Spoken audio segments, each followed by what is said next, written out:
Hey, you know, everybody likes to go out to eat, but we don't know what happens behind the kitchen doors. Well, today we're going to learn a little bit about it, and I don't know if I'm ready for this, Chef Pascal. Your guest is bouncing off the walls already here. I don't know what's he's going to do when he bursts out from behind the kitchen doors here. Who'd you bring with you today? He can't stay behind the kitchen door. I don't think he go can. back and forth. I don't think he can. This doesn't look right. The door doesn't stop, you know. Keep swiveling. Chefs are always supposed to be behind the kitchen door. Nobody in your day. Nobody went out on camera. Nobody went out in the thing. Oh no! Different world. Yeah. Actually, today my guest, who is a good friend as well, and we actually pretty close, almost like family. And then the reason I really wanted to have him here is to talk about it's a new generation of chef for me, all right? Yes. And all this probably became the image of why also young people want to become chef, you know? Social media, TV shows. I agree. And food truck, whatever it takes just to get some business that you like and have passion to do. And so... and it seems to be attention is part of the game now. You were the food spoke for itself when you taught, or when you were cooking in the old days. Yeah, right? yeah, bam, bam, bam, bam, you know, just let's do it. Right. And so this is Chef Chris Tzorin. And we go back for some time. Can I stop you for 1 second? Your French accent muddled that so much, I'm not sure I heard it. Chris, and how does he say his last name? Chris Tzorin. And it's spelled Tzorin. If Yeah, you want to go check him out. The T silent. Chris, The T silent, huh? CHRIS TZORIN. Oh, All right. There you go. All right. So, Chef, I know I could tell the story, but can you say how we met? I'll never forget how we met, Chef Pascal. This is something very special for me. Chocolate, the event. It was 2011. We were at I was at 195, and I won that chocolate mole. Yeah. It was all chocolate. Yeah. So it's supposed to be chocolate mole with the filet mignon, with the queso fresco mashed potatoes, and the nopal relish right on top with microgreens and the edible flour, the orchid, my dad's signature. And where was this at? That was in downtown Anaheim. Okay. Yeah. Yes. And then the second time, when Pascal really, really signed me to Savannah Chop House, was over in it was the Celebrity Chef Challenge in the Orange County Fairgrounds, and yeah, I won Best Presentation. Yes. And I remember leaning in. Pascal asked me, "Where are you working at right now?" I said, 195 closed. He said, "Well, I have an opportunity for you. I need a chef at Savannah Chop House." Yes. Famous restaurant here, Savannah Chop House. Yes. Big deal. Yes. And I don't know why, but he said yes. I would love to. What did you see in this crazy guy with all these, dare I say, tattoos on him here that you said this guy's got to be at the Savannah Chop House? Well, the tattoo thing's progressive. You know? Okay. So, and He says he's got tattoos from all the shows he's been on, Fox and all these other I said we're going to go there. We're going to get there. Oh, okay, Yeah, all right. we get there. And then, so from there, Chef Chris just started working for some restaurant. There was a management consulting contract, and he worked really hard. You know, these places were not easy jobs, and you did well. I was 26 years old at that time. And what Were did, you? Wow. and what did you 26. see in him? Was it that he'd won some competitions? What did you see in him that said he's got to be Savannah Chop House, a pretty upscale place? I don't know. For me, he represents the new generation of chefs who have a passion and who are eager to succeed, and also you see it to be the outgoing, not stay in the kitchen and meet people and make his name known. Yes. And he is really good at that, you know. And social media also fantastic. And Wow. I'm going to pull his mic a little closer. He's backing up. He's getting excited. Yeah. He's moving up. You can just move the mic. You can move the mic a little closer. There you go. Yeah. So there you go. So he from that he moved on and wanted to open your own restaurant, correct? Yeah. Yes, I did. And what's next? So what's next is so with this media and age, you know, I want to help out other chefs, and you know, I think restaurants are still going to happen. I still have food trucks. I still have the catering, personal chef experiences, restaurant consulting. But the real thing that I want to do is collective media. So the media part is social media to help out other restaurants, because other chefs do not have the capability of it. And other chefs are very, very, very talented, the same way how you found me, Chef Pascal.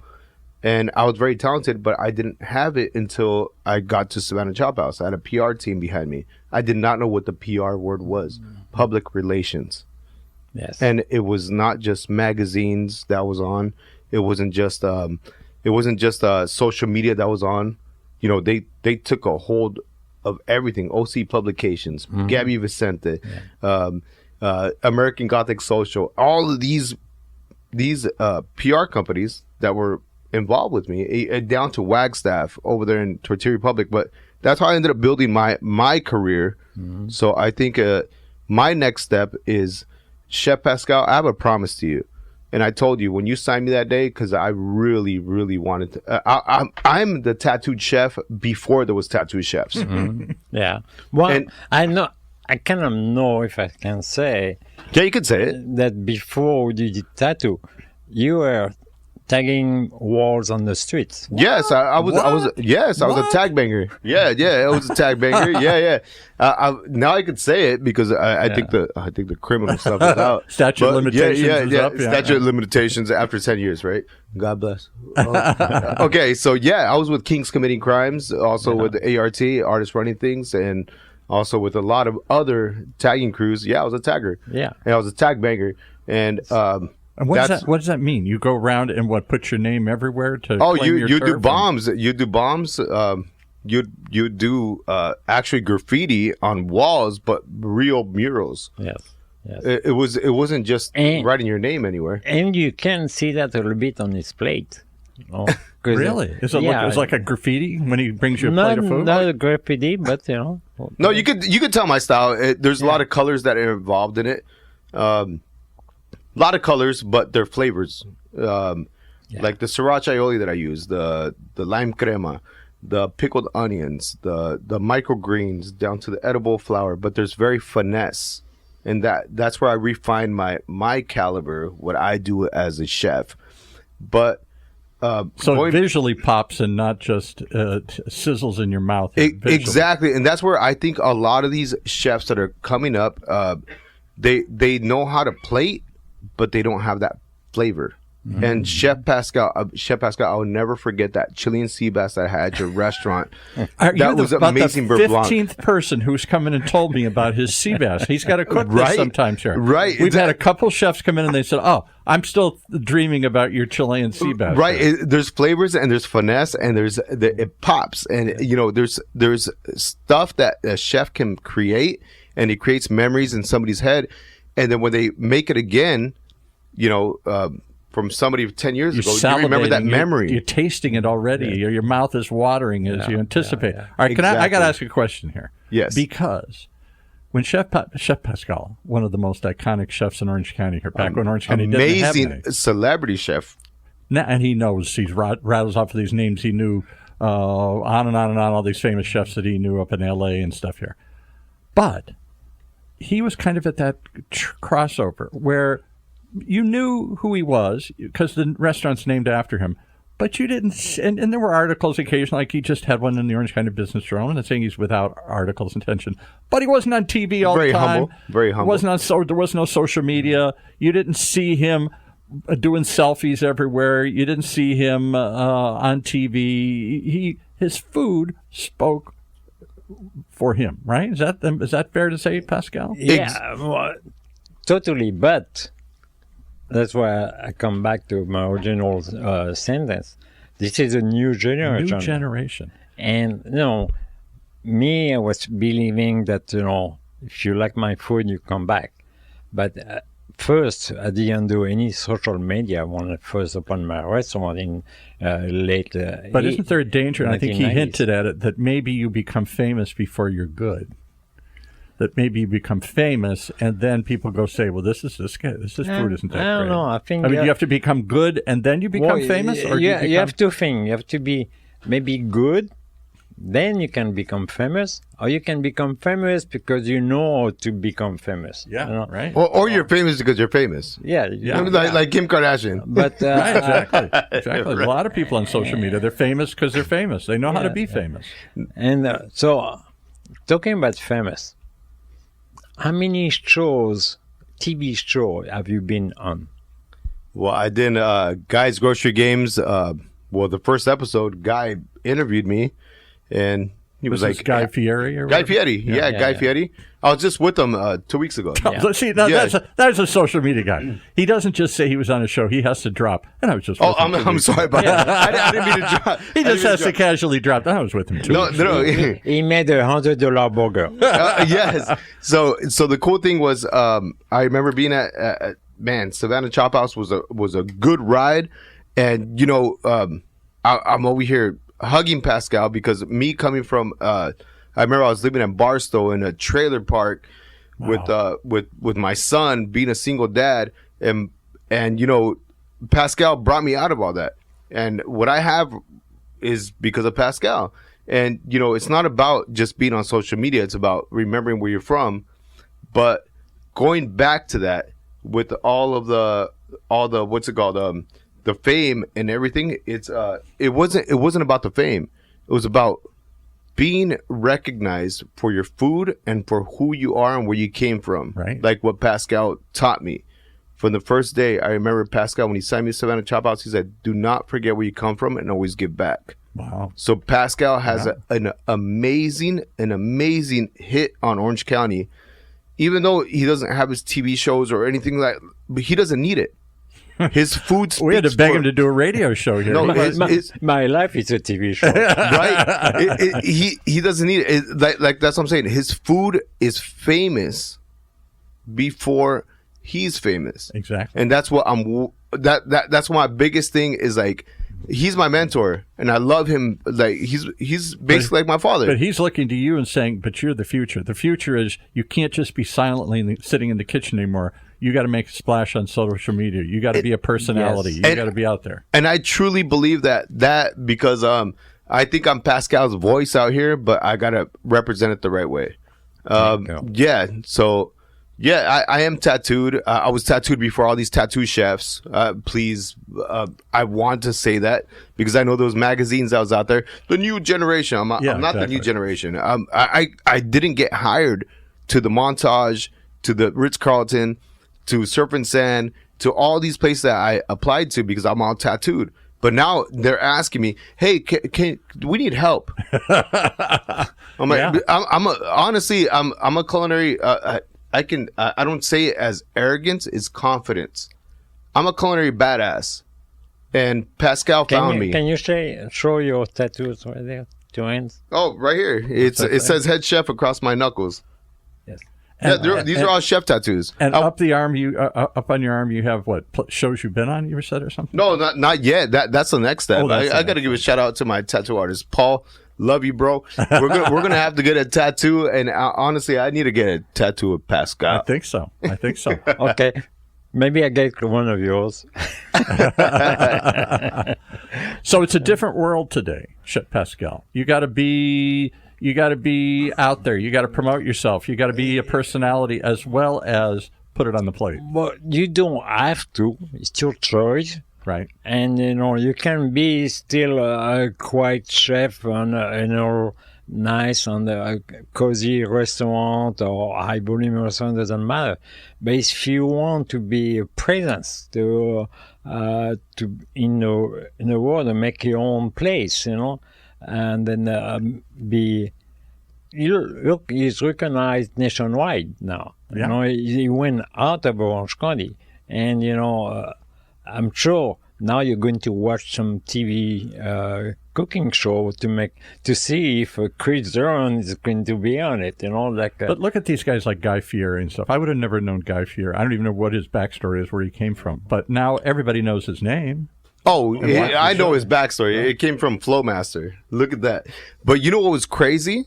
When I was in Ireland, I was calling Pascal. You were in Ireland. Yeah. I was in Ireland filming Next Level Chef with Gordon Ramsey. Yes. I was Gordon Ramsay's first pick. And you know what? I got to give props to Pascal because, you know what? When I was in Ireland, I really took a knee in my hotel room. And I said, damn it. I told myself, of course, I'm a believer in God. I don't know if I can say it on the show, Sure, but yeah. I'm a good Irish Catholic. You can say anything you want in here. Okay. So I took a knee and I asked God, thank you for Pascal and God bless him and please give him more time and everything because if it wasn't for Pascal, I wouldn't be there with Gordon Ramsay. You'd be in Barstow I'll be in Barstow in that damn trailer. Yeah. I have to say on the show. It's next level. Yeah, and I would call you, right, Pascal? I would call you, and I was in Ireland. I was like, damn, I don't know what the hell just happened, but let's keep going. And Next Level Chef. You did very well. I could tell Gordon Ramsay loved you. Really, really loved you. He's a hard one to please. Yes. Yeah, and he never yelled at me or nothing. I said, hell no. I said, I'll take off, and you know me, Pascal. I'll take off my goddamn apron. I'll throw it at somebody. And I'll be like, hell no. Like, you don't talk to me like that. But no, he loved me. Like, he loved me, and same with how you love me, Pascal. And my dad loves me. I have a big mentorship with everyone. And I think a lot of chefs need to learn off of this podcast how you got to be humble, but just let it happen naturally.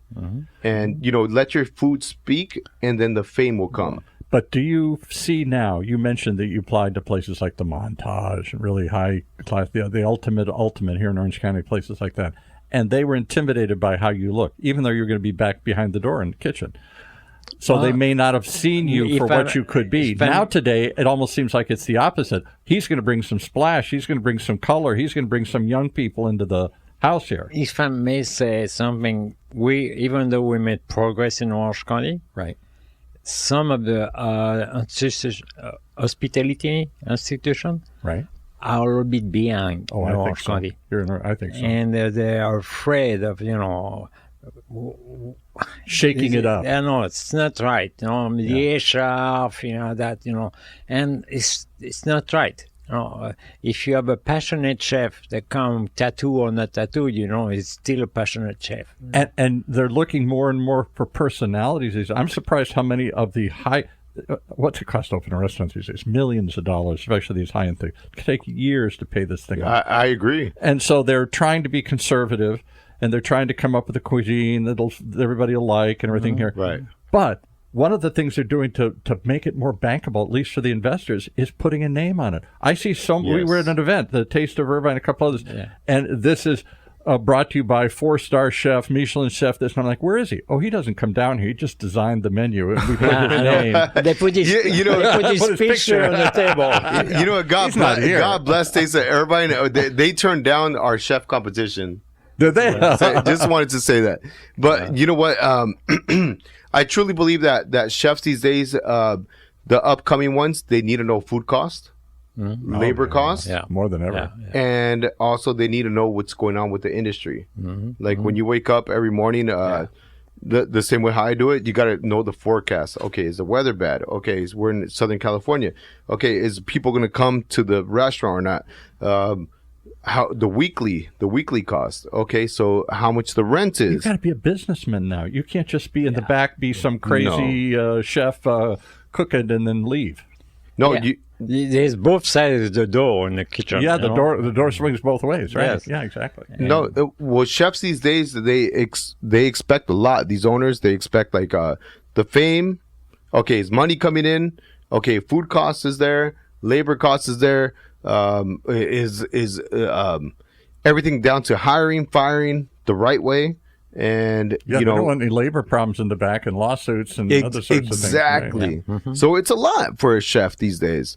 Do they still put up with all the nonsense that Chef Pascal said he had to, where people are doing drugs and drinking and partying? Do you want to go down that route? I'll tell you about it. Yeah. Do you want to go down that route? Up to you. Because that was the ugly secret behind the kitchen doors. There was a lot of Just wait, Paul. He's going to say something. Do you want to talk about the dark kitchen? I'll talk about it. Okay. You know what? Anthony Bourdain said it right with the dark kitchen. No, it is true. The drugs, the alcohol, the sleeping with other women, with the cook or the chef or whoever's with one of the servers, the dark hostess, stuff going in the back there. No, it is. That's the dark kitchen. And you know what? I think this podcast is going to hit hard because we're talking about dark kitchen. Yeah. This is not. It's not a beauty. Now we're really behind the kitchen. It's not a beauty. I remember one day at the beach house when I was like, I was about 15 years old, and I saw, a woman's underwear inside the damn walk-in. Oh man! And I was like, "What the hell's this?" And then I told my dad about it because my dad ran the beach house, and then he's like, "Oh no!" And I didn't know somebody was gonna get fired that day, but that's the dark kitchen. The blow that's getting done downstairs inside of the the blow, the blow, and then also the alcohol that everybody send the dishwasher because nobody will suspect the dishwasher is going to go pick up alcohol for anyone. I'm talking about beers, but beers turn into afterwards. Everybody starts drinking at the bars, the local bars. I my background is Laguna Beach.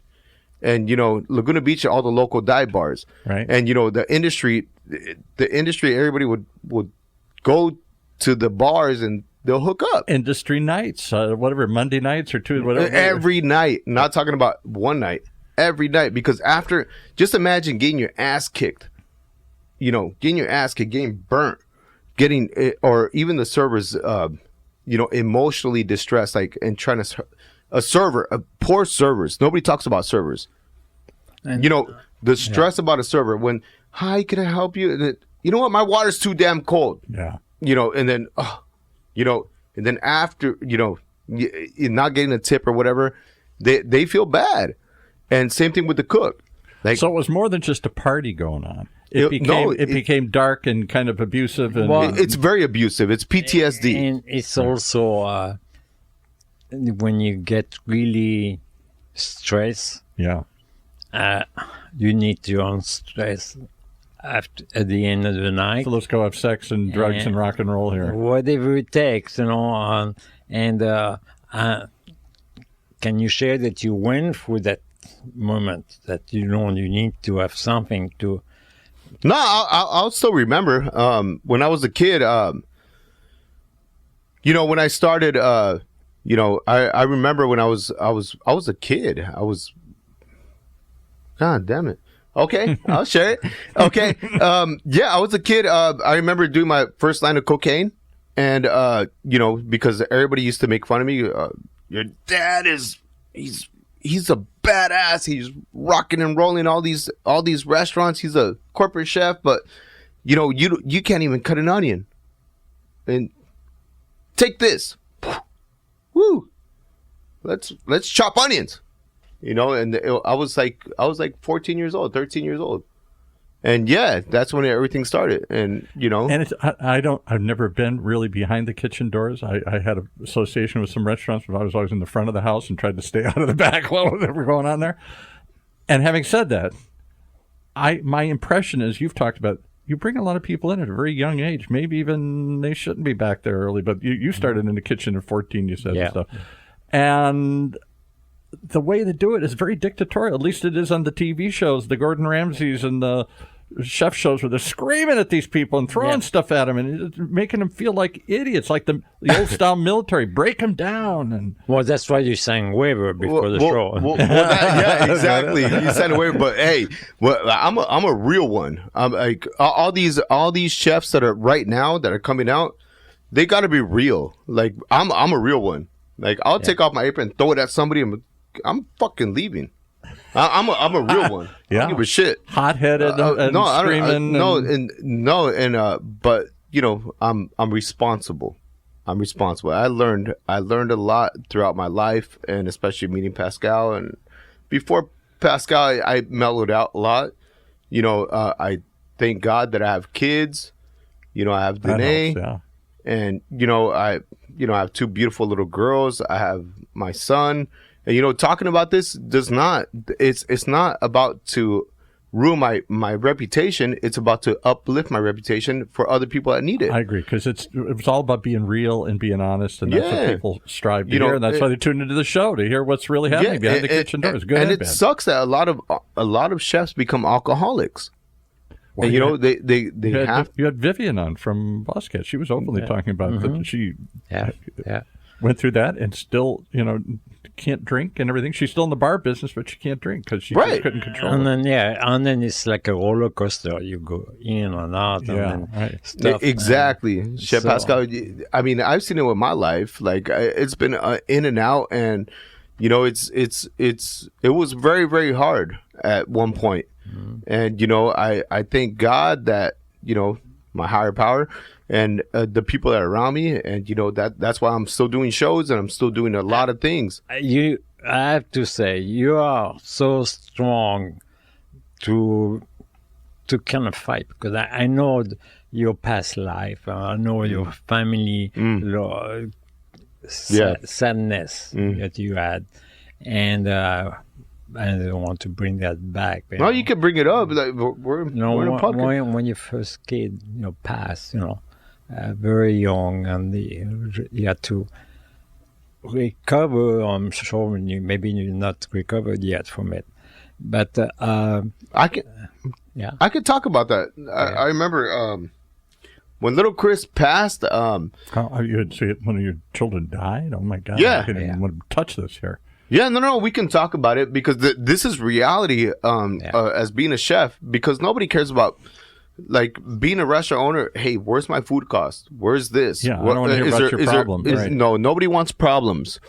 And I will never forget this. Pascal, I remember it was a big celebration, the baby shower and everything. And next, my son was sick. He had one heart surgery, and then from there, oh my God, he's gonna get out of this. What was he? 3 years old? No, he was about to turn 1 year old. 1 year, and I'll get to there. I remember Pascal was there for the baby shower, and it was a big problem that day of the baby shower. But I don't want to talk about that. No. But I remember driving to Laguna Beach all the way to Kaiser in Hollywood, but still running one restaurant I won't say the name of the restaurant, but running one restaurant as the executive chef, making $100,000 a year plus my bonuses. So I couldn't lose that. And then, driving from Laguna Beach all the way to Los Angeles, downtown Los Angeles, Kaiser, and still for 8 months I did that. Trying to keep your son alive here. Yeah, and then still having, my mortgage, the car payments, 3 car payments, insurance, all that stuff. Nobody thinks about that as a chef. But still having to do tequila dinners, wine dinners.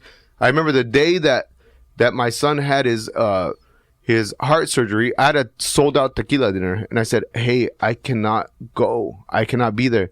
And then I remember the restaurant owner saying, what do you mean you can't be here? Yeah. I said, my son is going through heart surgery. And then the show must go on. The show must go on. And then, you know what? That's exactly what I said. And that's when I threw back a bottle of tequila. Not the whole bottle. I did take shots on the way there. And my nephew Anthony was with me, and he drove me from Kaiser, Hollywood, all the way back. And then I remember my wife at the time was like, are you fucking serious? Are you fucking serious? You're leaving us. Yeah. And I said, I got to go make this money to pay the mortgage, Pay for the all this. insurance. Yeah. And, you know what I mean? But that reminds me of the entertainment industry where everything is just, nothing matters but the show. The show must go on. yeah. I don't care what's going on, who's So- dying, how sick you also, are. because I feel bad about that's these his chefs. character as well. That's the way he is. He's not going to stop. He's just keep going. He has a mission. Oh, what's your mission actually? He's got a What do you see? My mission is to be nonstop and just to go wherever God takes me, and that's it. I'm looking at the back of his shirt because I can see it from over here, and it says "Hustlers never Yes. quit." Yeah, that's Exactly. very true. Hustlers Hey. never quit. All right, so you've gone through some really dark, troubling, difficult times. Kept going, kept working, top notch. Been on all these big TV shows. Hanging out with Guy Fieri. I love that one. Oh, yeah, I was just on Gordon last week. Ramsey, Guy Gordon Fieri, Alton Brown. I know all these guys. Oh my gosh! So where is the future? Are you? Why don't you have, or maybe you don't want to have, your place on the place that everybody could, like Chef Pascal, Pascal's place, where everybody came in to see him. Is You that know what? the dream? I'm just right now. The dream is free, but the hustle sold separately. That's what I say. but the you know what I dream mean? is free, but the hustle is sold separately. Yeah, All right, you know what got I me mean. with that one. I'm just chilling right now. I'm floating.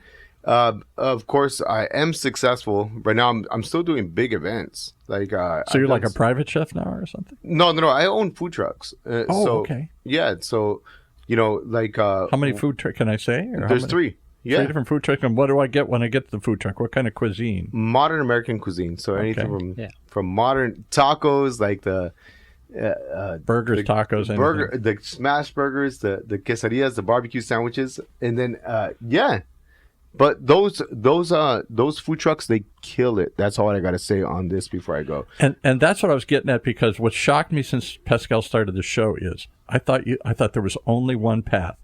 You start in the back of the kitchen. Eventually, you're either an executive chef someplace, or the dream is to have your own place, your own building, your name on the door. And that doesn't seem to be the dream anymore here. Well, he did. Or the only dream. He did. And for some reason, it's, bad partnership or things like that, things didn't stay on. But what's the name of your food truck company? Oh, it's Taste Collective. Taste Collective. Taste Collective, all right. Right. So I guess there's all these other paths. You're teaching at Saddleback College now. Do all these kids want to go on and work at a famous restaurant and then eventually own a famous restaurant, or are they want to be food truck owners and private chefs and TV show hosts and 1,000 other pathways here? Or have a private food line. Oh, yeah, right, private food chef line. food line. So there's so many options now because the good dining, home, restaurant, whatever, is growing. It's a growing market. Right. So on Food to you, but, right. Yeah, on chef now are stars. Yeah, in a big So, way. Yeah. So if you have a signature dish you take home, it's made by this chef and this chef, that.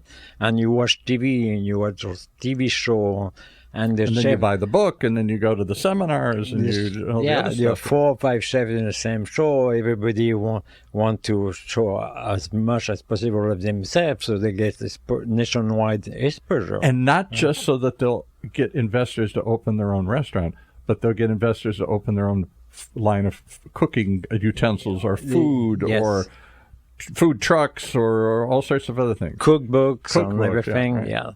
So maybe cookbooks. Maybe we should do something together. I agree. Do you play up the tattoo look? It seems to be an integral part of who you are. You know what? I did play up the tattoo look. My image, being Hispanic and being in the kitchen, and a lot of. Let's be real. So far, we've been incredibly real. This is way real. beyond real. Okay, so everybody in the back of the I'm kitchen. cringing how real we are They're all sometimes Mexican, Guatemalan, Salvadorian, whatever. Yeah. But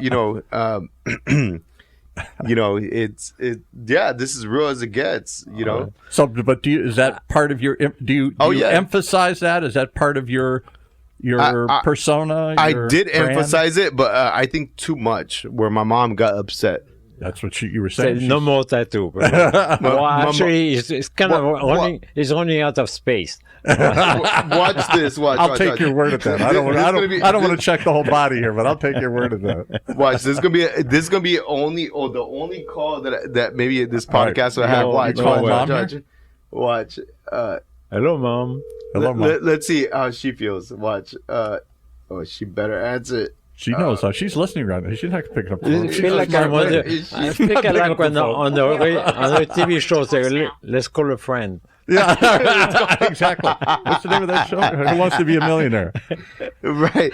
No, but yeah, I did play off that. I did play off of that. 15 years I've been doing the show. Nobody called their mom on the air. You're the first one. No, and can you believe that? Like, nobody. I'm gonna call my dad next. No, we had the president of Disneyland sitting in that chair a couple months ago. He did not call his mom. Right. Oh, woo-wee. She said, "Do not call me in the middle of a podcast." See, there you go. There you go. Hey. But because she is so pissed off that I have my whole face tattooed. See, they mean she's watching it. Of course she is. That means she is watching. Shout out to Mom. Shout out to Mom. Okay, Adela Tzorin, love you. Okay. Chris is doing great. See? He's on another show. He must be doing something great here. That show's going to drop around like December. Working with Guy is amazing. Working with Guy, he keeps pushing that one here. Yeah. No, if I knew Guy Fieri, I'd drop his name every 5 seconds. Guy told me the other day, and I was over at Guy's house, and right. And what about Gordon Ramsey? Should we talk about Will Ferrell? Yeah. Adam Sandler, Will Ferrell, and Adam. How do you know Will Ferrell and Adam Sandler? You haven't gone to my Instagram, then. I have not. I got to be there. Give us the tag, since you're talking about tagging. What's the tag to find your Instagram? No, look at one thing I do want to give a shout out to all these chefs that are coming out soon because Pascal gave me the blessing of an umbrella to give me an opportunity to be a chef, but. What I do is food trucks, number one. Number two, personal chef experiences. What is that? Somebody pays you to have them come over to their house and cook something? Oh, definitely. Oh, yeah, more than cooking. Big time people. Oh, definitely. It's like a special event, really special. A show. Yeah, so 1, 2, so there's streams of revenue. Okay. So personal chef experience, and then from there, the next one is going to be social media. Yeah. Also, restaurant consulting. Do you make any money off the social media? Do you get enough followers that people? Yes, I mean, if you really know what you're doing, you can make it happen because nobody takes food pictures like the chef.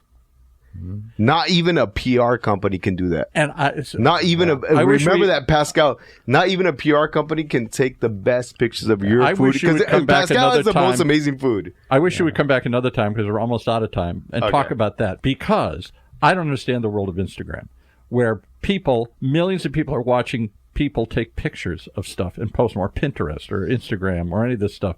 It's not. I don't get that, but there are food influencers who do nothing but take pictures of meals. I'm here, I'm eating this. You have no idea how much influence that gave Facebook and Instagram, and the back, the return back to us. That's what I don't understand. The return back. I get if you're trying to promote your own restaurant, but there are people who are doing more than that. They're influencers. Here's what I discovered. Here's what I found. It's all about being connected, staying connected. I guess so. And like all our past clients, they're still connected with us, even though they don't give us. So if somebody famous hires you, it sounds like you've done some famous celebrities. I don't know if you're free to say it, but you've worked for some big names or rich people who do these private chef experiences, and then there isn't a one and done. You stay connected with these people. You know what? It's not even about being rich.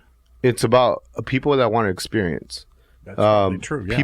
People will unusual, special. Will put money down. You have a rich life, and you kind of feel. I think you feel that you're doing what you love to do. Clearly, it's very important. You are yourself. Clearly. Come on. Boy, more himself than I was expecting today here. Okay. You should have warned me, Pascal. All right. How do people reach you and find you and all this stuff? We're wrapping up in the last couple of minutes. They can see me at Chef Chris or at ChrisTzorin.com. And spell that again so they'll know how to find it. ChrisTzorin. Tzorin. Chef Chris Tzorin. You're on social media. You're on all the big TV shows and all the food shows we know. You're hanging out with all these famous media personalities and celebrities and other people, and all from a kid living in a trailer in Barstow. Yeah. Okay, shout out to what's it called? Fox Next Level Chef. Shout out to Food Network, Guys Grocery Games, down to FYI, A&E, Man vs. Child. Shout out to all the networks, Fox 11, everybody else. If it wasn't for you guys, I wouldn't be here today. And honestly, if it wasn't for Pascal, I wouldn't be here today. He is my biggest mentor, and I love you, Pascal.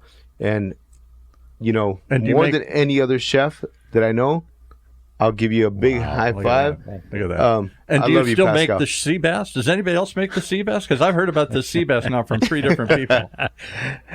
One day. I got to taste it sometime. Sure. Okay. I will bring you one. That's what I'm waiting for. All right. All right, Chef Pascal, how do they find you? And also the truck. How do we reach out to? You can find the truck. I move it around a lot, so you can always inbox me or just text me. But is there a website if they want to bring it to an event? ChefChrisTzorin.com. Oh, okay. So I can bring the truck and bring you and the rock and roll show and the tattoos and the whole experience, the rock and roll experience. He used the truck also for his private chef events as well. Come to your house and come to your house. Of course. Yeah. Mm-hmm. Thank you. I think it's like a rock and roll experience. I'd love to see it one time. I'll bet he puts on a show. Oh yeah, totally. This is not a quiet behind the door, kitchen door kind of chef. And anymore. also, I have to say, Chef Chris is always very supportive for the community, and he's always there when we need him in the charity event that we do. Good, like when you were that whole chef's thing you were doing up in Brentwood and wherever it was for the fires up in Brentwood. Yeah. I forgot what that was called. What was it called? All the chefs you all gathered together to go provide foods when the fires hit. That was in LA. For the fire in Los Angeles, but also the Table for 10, Orange County Master Chef. Table for 10 is where you raise money for scholarships and Top stuff. Chef Orange County, yes. Yeah, he's always there. Well, I'm going to tell everybody I know him now. Yes. He's dropping bigger. I'm going to drop his name that I met Are him. you going to tattoo something, Paul? I don't have a tattoo anywhere. My daughter, who's now 30, had one years ago when she was 10 or 12 behind my back. My wife conspired. And I was just horrified. Horrified about tattoos. I don't understand them. I don't get them. You need to be cool. I need to be cool. I'm showing my old guy personality here. But that's the way of the world here. And if you got it, flash it. Don't put the tattoo on your butt where nobody sees it. Put it on your face. Yeah, what's the point? Put it on your face, right? Exactly. All right, thanks for getting it. What's the website again? One more time, Chef Chris. Yeah, ChefChrisTzorin.com. All right. Go check him out. Hey, Pascal, love you. Love you too. You're a father to me. Let's keep going. You are like a son for me. This is not the end. We keep going. Love it. I'm going to cut this love fest off here. All right. Hang on. Wow. You wanted real? You want to know what's really going on behind the kitchen door? That was real.